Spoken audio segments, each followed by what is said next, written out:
What were the food and foodways like in the latter half of the 18th century? Because there's been a great deal, there's been a great deal changing in the past century, the approaching century, and at the time. What kind of stuff's going on? So I think what we're seeing is a couple of things at the same time. There's a lot of domestic production. Rachel, I'm sure you can touch on that a bit more, but we were also interested in looking at kind of the wider pathways of food coming in from what will later be known as the British Empire, but really at this time is just early forays into getting involved in overseas territories in lots of ways. So we've got lots of ingredients coming in, although they've been coming in for centuries, and that's creating new opportunities of things that can be eaten.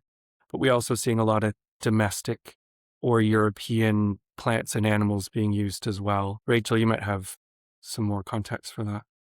Yeah, no, I mean, I think that's more or less exactly what I would have said. But just like, I think what's really interesting, maybe for contemporary British eaters, is kind of so I think because British food became so sort of local and maligned after the Second World War, there's this feeling, there's this kind of British people have a little bit, I think, of food insecure.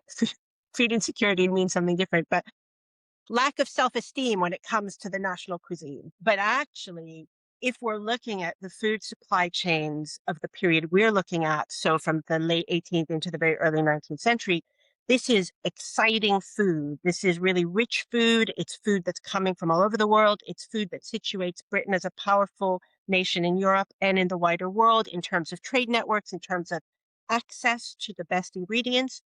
But it's also a food of great social inequality, right? So we've looked at what's going on in these royal households and just the absolute availability of, you can eat asparagus in winter if you're the king. But then we've compared that obviously to diets across the country and up and down the kind of social levels. And so it just really shows that food is one of, the most powerful ways, I think, of tracking those social hierarchies. Yeah, and there's lots of foods being, well, as you said, being grown domestically. There's a strong French influence. Of course, that's been ebbing and flowing already for the previous sort of 150 years. There's the East India Company, and there's all the New World production. What's going on with British or English, maybe more accurately to talk about, food identity? Are people thinking? Do people have an idea of what British stroke English food is, and are they feeling threatened, or are they really allowing all this new flood of food culture? Are they letting it in with open arms? So, Neil, I would say the answer to that is absolutely both of the things you've just suggested. And often the same people both, if that makes sense. So I think what there is there's this incredible ambivalence. And so, for example, in our book, in the chapter on French influences on British diets, we're tracking both of all the influences on what the British eat, the French influence is the most significant by far. So that chapter almost like it wrote itself. So many people have explored this. It's so well documented.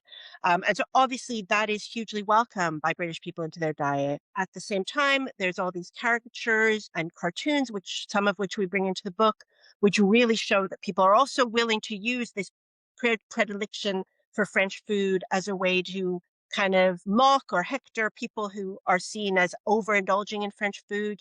Jane Austen, for example, in her fiction, will use the idea of a character eating French food. It's like you can have one sentence about someone liking French food in the 18th century, and everyone knows that guy is greedy and he's not to be trusted. So, it works in both ways. It's desirable and it's suspicious.